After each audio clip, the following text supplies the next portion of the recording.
Hello दोस्तों, welcome back to my channel. कैसे हैं आप लोग।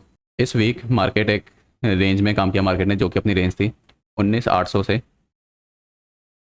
19,500 की, जो 500 की रेंज थी। मार्केट ने इसी रेंज के बीच में काम किया और मार्केट ने जो क्लोजिंग दी है इस रेंज के नीचे क्लोजिंग दी है, वो जो कि क्लोजिंग है अपनी 19,750 की एवरेज क्लोजिंग दी है मार्केट ने।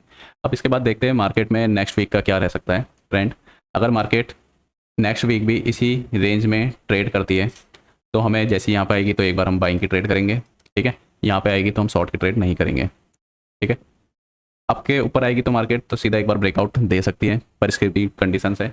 अगर ग्लोबल सिनेरियो सही रहा, ठीक है, और अगर मार्केट यहाँ से अगर एक ब्रेकआउट देती है ऊपर का, तो मार्केट में हम फ्यूचर लेके बैठ सकते हैं, ठीक है। वो भी स्ट्रिक्ट एसएल के साथ। एसएल एकदम स्ट्रिक्ट होना चाहिए, एसएल स्ट्रिक्ट एसएल होना चाहिए, ठीक है। क्योंकि अगर मार्केट यहाँ से ऊपर की तरफ जाती है तो मार्केट एक बार 20,000, इसका 200 का हाई है ना, तो यहाँ से प्लस 450 से 400 पॉइंट प्लस करके और एक्सट्रीम लेवल 20,800 तक, ठीक है। यहाँ तक मार्केट आ सकती है, जिससे हर कोई एकदम तेज़ी में आ जाए, फिर वहाँ से मार्केट नवंबर दिसंबर के टाइम पे गिरे, ठीक है। तो ये एक स्पेकुलेशन है और उससे क्या होगा, जो 21,000 वाली पुट होएगी, ठीक है। अब ये हमें अगर मार्केट यहाँ तक आ जाती है बाई चांस, इन केस, तो हम 21,000 वाली पुट को हम इसको बाई कर सकते हैं, ठीक है। 21,000 वाली पुट, अब वो आपको डिपेंड करता है आप कौन सी वाली लो। या तो 28 दिसंबर, एक मिनट चेक कर लेते हैं, 28 दिसंबर की एक्सपायरी की, ठीक है, या 24 वजह 3 महीने बाद की मार्च की एक्सपायरी की, ठीक है। दोनों के प्रीमियम में इसमें प्रीमियम ज़्यादा है थोड़ा, 28 दिसंबर वाले में इसमें प्रीमियम कम है।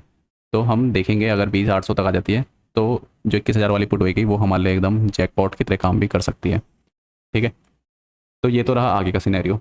पर अगर मार्केट इस बार इस 19,800 को तोड़ती है और थोड़ी देर सस्टेन करती है तो मे भी एक ऐसा मोमेंटम भी आ सकता है, क्योंकि सब उससे क्या होगा, हर कोई तेज़ी में आ जाएगा। और एक केस तो ये बन रहा है, ठीक है, फर्स्ट केस अगर ऐसा होता है तो हम ऐसा करके बैठ जाएंगे फ्यूचर में, कम से कम 700-800 पॉइंट का यहाँ से टारगेट लेकर हम ऊपर की तरफ बैठ जाएंगे, ठीक है। और नहीं तो अगर मार्केट को यहाँ से नीचे जाना है तो एक परफेक्ट पॉइंट है 19,800 का, और थोड़ा और एक्सट्रीम ले लेते हैं 19,950 का, तो मार्केट यहाँ से एकदम नीचे आ सकती है। जैसे ये गई, फिर यहाँ से डबल टॉप या एम बना के नीचे को आ सकती है। तो ये रहे अपने फर्स्ट और सेकंड केस। अब थर्ड केस में देख लेते हैं कैसे करना है। थर्ड केस आ गया अपना। थर्ड केस में क्या है, जो अक्टूबर का लास्ट वीक है। अब देख लेते हैं थर्ड केस में कैसे करना है।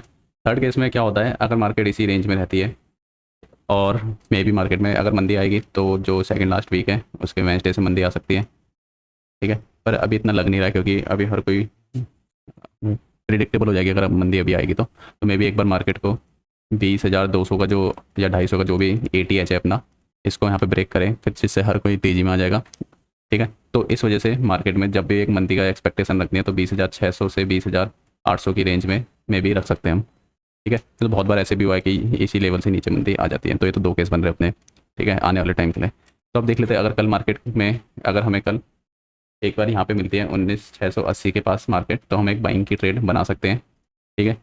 और पर ये भी ध्यान रखना स्ट्रिक्ट एसएल होना चाहिए। एसएल होगा ये अपना 19,635 का, या एसएल ना भी लगाए तो हम फिर एक बार यहाँ पे हम 19,530 पर एक बार एवरेज कर सकते हैं कॉल साइड से। पर ये जो भी ट्रेड है ली जाएगी फ्यूचर बेसिस पे ली जाएगी, जो इंडेक्स फ्यूचर के लेवल्स पे, ठीक है। जो निफ्टी के इंडेक्स का फ्यूचर है तब लेनी है हमें, फ्यूचर में ट्रेड लेनी है। ऑप्शंस में तो क्या रहता है कि option at the end zero होना होता है, तो इस वजह से हम उसमें लॉस काट देते हैं। इसमें क्या कर सकते हैं, हम इसको कैरी फॉरवर्ड भी कर सकते हैं। और एक बार देख लेते हैं निफ्टी, बैंक निफ्टी में क्या लेवल्स है। मतलब ये जो भी ये रेंज है ये डिसाइडिंग रेंज है। अगर जिस भी साइड मार्केट देती है मोमेंटम, मार्केट उस साइड चले जाएगी, और जो मोमेंटम आएगा थोड़ा इस प्रकार के लेवल का आ सकता है, ठीक है। अगर नीचे भी आएगा तो नीचे भी 19,250 के बाद जो नेक्स्ट सपोर्ट है वो है अपना 18,800 का, तो उसके पास भी यहाँ पे कोई सपोर्ट नहीं मिलेगा, मार्केट सीधा डायरेक्ट ही गिरेगी नीचे को, ठीक है। और अब के भी मार्केट नीचे को गिरेगी, क्योंकि यहाँ पे काफ़ी बार मार्केट टेस्ट कर चुके हैं, तो यहाँ पे भी अच्छा खासा आ सकती है, पर आएगी नहीं। 50-50 चांस है जिस भी रेंज को तोड़े। तो अपना काम क्या है, अपना काम है स्ट्रेटेजी बिल्ड करना और सारा मार्केट के ऊपर छोड़ देना, क्योंकि मार्केट अपने तो है नहीं, ठीक है, अपने हिसाब से चलेगी नहीं, हमें इसके हिसाब से चलना है। तो इस हिसाब से हमें देखना, अगर इसके ऊपर जाती है तो हम जैसे ही रीटेस्ट करेगा यहाँ पे, फिर इसके बाद हम इतने मेजर टारगेट के लिए ऊपर बैठ सकते हैं। और उसमें भी हमें क्या करना है, जो नेक्स्ट मंथ का फ्यूचर होगा उसको होल्ड कर लेना है और दिवाली तक के लिए इसमें आराम से बैठ जाना है। तो ये अपने एनालिसिस है आने वाले टाइम के लिए। और धीरे धीरे ये चार्ट भी ऊपर गया, नीचे आया, अब यहाँ से एकदम फ्लैट हो गया था यहाँ पे जैसे, और यहाँ से फिर एकदम इसमें बाइंग आ गई। ये रेंज एक कंसोलिडेटिव रेंज है, यहाँ पे काफ़ी मल्टीपल सपोर्ट है, ठीक है। तो अगर एक बार यहाँ से ऊपर को जाता है तो हम ऊपर की साइड के लिए इसमें बैठ सकते हैं, ठीक है। पर एसएल स्ट्रिक्ट होगा, या एसएल कम से कम एसएल की रेंज बड़ी होनी चाहिए अगर हम बैठ रहे हैं, पर हमें उसको पुट से भी हैच करना चाहिए, ठीक है, क्योंकि जो ग्लोबल सिनेरियो बन रहे हैं, ठीक है, मे भी कभी भी करेक्शन हो जाएगा तो फिर दिक्कत हो जाएगी। एक तो बाजार के स्ट्रॉन्ग होने का मेन रीज़न ये भी है, एसआईपी आ रही है अच्छी, ठीक है, एसआईपी के तो ये सारे इन्वेस्टमेंट हो रही है, तो एसआईपी ज़्यादा आने की वजह से क्या हो रहा है, जो सेलिंग आ रही है वो एब्जॉर्ब हो जा रही है पूरी, ठीक है। तो इस वजह से भी हमें देखना है। अब मे भी जो मैं मंदी एक्सपेक्ट कर रहा हूँ शॉर्ट टर्म के लिए, तो लास्ट सेकेंड लास्ट वीक में वेंसडे को आ सकती है, नहीं तो फिर अगर नहीं आई तो फिर सीधा अपना ऊपर का एक्सपेक्टेशन है, पर उसको इस रेंज को तोड़ना पड़ेगा 19,800 की, और यहाँ पे कंसोलिडेट करने के बाद जैसे यहाँ थोड़ा कंसोलिडेट किया, ठीक है, पर इसके ऊपर कंसोलिडेट करके रीटेस्ट करके फिर यहाँ पे जाए तो ये एक बाइंग की ट्रेड बनेगी, नहीं तो फिर अपना जो भी ट्रेडिंग रहेगा वो सारा इंट्राडे बेसिस पे रहेगा। आज का सौदा आज ही काटना है, घर के लिए कुछ लेके नहीं जाना है, ठीक है। और सबको पता है इंट्राडे में कैसे करना है, एक बार दिखा देते हैं करके। इंट्राडे में क्या स्ट्रैटेजी रहेगी, अपना जो कैंडल रहेगी अपनी 5 मिनट पे रहेगी, ठीक है। अब जैसे कि ये चार्ट है, तो इसमें देख लेते हैं जैसी मार्केट पिछले दिन के हिसाब से गैप डाउन खुली, ठीक है, तो गैप डाउन का लेवल क्या था 19,780, जो प्रीवियस क्लोज था ये था। अब मार्केट यहाँ से 150 पॉइंट नीचे तक गई, ठीक है। अब चलो इतना तो नीचे तक हम ना बाय कर पाते ना सेल कर पाते, क्योंकि बहुत बड़ी कैंडल थी, तो मान लेते हैं यहाँ से ये 19,680 तक आई, ठीक है, तो 100 पॉइंट डाउन आ गई। और एक्सट्रीमली अगर स्लो मोमेंटम में नीचे आते तो अगर यहाँ पे 150 पॉइंट भी डाउन आ जाती है 19,630 तक, ठीक है, तो हम एक बाइंग की ट्रेड एक एग्जीक्यूट कर सकते हैं। क्योंकि जो कई बार जो नेगेटिव डेज होते हैं तो उसमें से ना 10 में से 2 ही डेज ऐसे होते हैं, 2 या 3, जिसमें ना एक तरफा ही मार्केट चलती है, मतलब डाउन साइड है स्टार्टिंग से, तो डाउन साइड ही रहेगी 200-250 पॉइंट तक, ठीक है, हल्का ऊपर बाउंस देने के बाद। पर जो 8 डेज होते हैं 8 डेज होते हैं उसमें रिवर्सल आ जाता है, ठीक है। तो जैसे ही इसके पास आई तो हमें यहाँ पे एक ट्रेड को एग्जीक्यूट कर लेना है, ठीक है। तो आराम से इसमें 100 या 50 पॉइंट के लिए बैठ सकते हैं। 50 पॉइंट के लिए क्यों, कई बार ऐसा होता है 50 पॉइंट ऊपर जाती है फिर नीचे आ जाती है, मतलब जो भी एक गैप डाउन का ये लेवल है, ठीक है, हाई सुबह का, तो वहाँ से टका के नीचे आ जाती है। तो 50 पॉइंट तो आराम से मिल ही जाएंगे फ्यूचर में।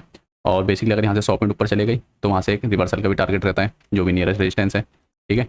अगर मार्केट स्ट्रॉन्ग रहती है तो मॉर्निंग से स्ट्रॉन्ग रहती है, जैसे यहाँ थी, और जब भी मॉर्निंग से स्ट्रॉन्ग रहती है तो सबसे पहले वो पैरेलल चलती है इसके 5 EMA के, फिर एक बार सपोर्ट लेने आती है 20 EMA पे।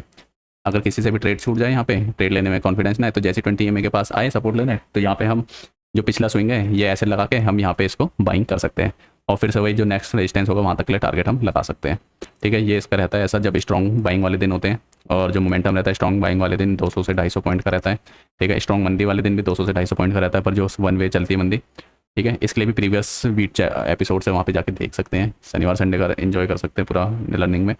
और जब साइडवेज वाली मार्केट होती है, एक बार साइडवेज वाली मार्केट देख लेते हैं। ये साइडवेज वाली थी पर ये बहुत छोटी रेंज थी साइडवेज के लिए, ठीक है। अब इस रेंज को मार्केट को तोड़ना पड़ेगा, पर ऐसी साइडवेज वाली रेंज में जब थोड़ा 100 से 150 पॉइंट की रेंज होती है, एक बार उस दिन को भी देख लेते हैं कैसे हमें उसमें ट्रेड करना है। जैसे कि यहाँ पे भी देखें हम, मार्केट गैप डाउन खुली, ठीक है, ये यहाँ पे कितना था 19,650 मोटा माटी, ठीक है, यहाँ तक आई है 19,480 तक, तो ऑलमोस्ट 150 पॉइंट, 150 से 170-80 पॉइंट आई, ठीक है। तो उसके बाद मार्केट ने एक शार्प रिवर्सल दिया, ठीक है, शार्प रिवर्सल दिया, और यहाँ से हमें कितना बैठना है, अगर हमने यहीं पर एंट्री ले ली, बाई चांस हमने ले ली यहाँ पे बॉटम में एंट्री, ठीक है, वैसे तो मिलती नहीं है, जैसे 19,500 पे ले लिया एंट्री, तो उसके बाद हमें यहाँ से 100 पॉइंट के लिए ऊपर बैठना है। जैसे कि जो भी लो होगा उस 100 पॉइंट के लिए, ऐसे नहीं कि हमने यहाँ एंट्री लिया तो हम यहाँ से 100 पॉइंट के लिए ऊपर बैठेंगे, नहीं, जो लो होगा इसका 100 पॉइंट के ऊपर के लिए, तो 19,480 से देखो एग्जैक्ट ये 19,580 के पास ही आई है, ठीक है। फिर वहाँ से क्या है, ये रेजिस्टेंस दिख रहा था, पिछले दिन का सपोर्ट था ये, ठीक है, यहाँ से गैप अप के लिए तो ये सपोर्ट था, तो यहीं पर ही मार्केट ने रेजिस्टेंस लिया, ठीक है, 19,600 के पास। और एक्चुअल में यहाँ पे क्या हुआ होगा, 19,600 पे कॉल राइटिंग हो रखी होगी, तो हमें पहले ये भी देखना पड़ता है, सबसे पहले सपोर्ट रेजिस्टेंस के साथ हमें OI का डेटा भी देखना पड़ता है, OI का डेटा, और साथ में एक बार 5 EMA, अगर 20 EMA और 50 EMA की भी एक अच्छी खासी अंडरस्टैंडिंग होनी चाहिए, तब जाके ये और हम ट्रेड को एग्जीक्यूट कर सकते हैं, ठीक है। और ये रिवर्सल इतना ही आता है, फिर ये रिवर्सल आया, देखो यहाँ से भी ये एक्जैक्ट 100 पॉइंट का रिवर्सल आया, जो यहाँ पे आराम से हमें क्या करना पड़ता है, एक बार हमने एंट्री ले ली, फिर उसके बाद हमें यहाँ से 20 पॉइंट ऊपर या जो भी नियरेस्ट स्विंग होगा, ठीक है, सपोर्ट का स्विंग होगा या रेजिस्टेंस का स्विंग होगा, प्रीवियस डे का क्लोज का स्विंग होगा, ठीक है, जो भी पास पड़े वो अपना एसएल बैठ जाता है। फिर उसके बाद हम वहाँ से 100 पॉइंट या नहीं तो 50, 60, 70 पॉइंट भी आ जाए ना निफ्टी फ्यूचर में, ठीक है, तो बहुत होते हैं 70 पॉइंट भी। 70 पॉइंट का मतलब है 3,500 रुपीज़ हमारे इसमें बन रहे हैं। हमें हर ट्रेड में नहीं घुसना, जैसे कि हमें यहाँ पे एक ट्रेड यहाँ मिली, ठीक है, यहाँ पे किस चीज़ की ट्रेड मिली, हमें लॉन्ग करने की ट्रेड मिली, मतलब बाय ट्रेड मिली, हमने यहाँ पे सेल कर दिया, फिर हमें सेकंड ट्रेड यहाँ मिली, ठीक है। तो हमें एक दिन में 2 से 3 मूवमेंट मिल जाते हैं, हमें तीनों मूवमेंट कैपिटलाइज नहीं करना है, हमें सिर्फ एक मूवमेंट देखना है, ठीक है, तो हमें उसी को कैपिटलाइज कर सकते हैं। अगर हम सारे मूवमेंट करने की कोशिश करेंगे तो हम बाई सेल मतलब कभी हम बाय कर रहे हैं, कभी सेल कर रहे हैं, तो उसे ना कई बार ये होता है एनालिसिस और पैरालिसिस हो जाता है, हम चीज़ को बाय नहीं कर पाते हैं। ठीक है, तो ये सीन रहता है। जैसे कि गैप अप खुली, स्ट्रॉन्ग दिन था। ठीक है, स्ट्रॉन्ग दिन क्यों था? क्योंकि मार्केट यहाँ पे अच्छी क्लोजिंग दी थी, काफ़ी टाइम से क्लोजिंग दे रही थी, ऊपर की तरफ गई, आराम से 100 पॉइंट ऊपर गई। यहाँ से भी मार्केट ये 19,600 से, ठीक है, जो क्रॉस करी 19,660 तक गई। ठीक है, 19,660 तक। फिर उसके बाद फिर मार्केट में जैसे यहाँ पे सपोर्ट लेने आई ग्रीन लाइन पे, जो कि एक 20 EMA की, फिर उसके बाद यहाँ तक गई। ठीक है, तो कई बार ऐसा रहता है। तो फ्यूचर में क्या है, हमें सबसे पहले हमें क्या करना है, अपने सर्वाइवर के लिए पॉइंट इकट्ठे कर देने। कम से कम 30 से 50 पॉइंट एक बार बुक कर लो, एक बार प्रॉफिट बुक हो गया मॉर्निंग में, फिर उसके बाद हम रिस्क ले सकते हैं। मतलब हमें डेली सर्वाइवर के लिए पहले पैसा तो इकट्ठा करना पड़ेगा, फिर उसके बाद हमें प्रॉफिट अर्निंग या ट्रेडिंग कैपिटल बढ़ाने के लिए पैसे इकट्ठा करना है। सबसे पहले अपना टारगेट ये रहना चाहिए 30 से 50 पॉइंट बुक हो जाए, शांत बैठो, फिर दूसरा ट्रेड मिले तो करो, नहीं मिले तो नेक्स्ट डे भी फिर स्टार्टिंग से स्टार्ट कर सकते हैं। 30 से 50 पॉइंट बुक करो पहले। 30 से 50 पॉइंट मतलब हो गया अपना 1500 से 2,500 रुपये, और 250 रुपये ब्रोकरेज उसमें टैक्सेस में कट जाते हैं। तो इतना कट के इतना मिले पहले, फिर उसके बाद फिर आगे के लिए सोचो। सबसे पहले सर्वाइवल के लिए इसमें सोचना पड़ता है। तो वीडियो में आज के लिए इतना ही। Thank you.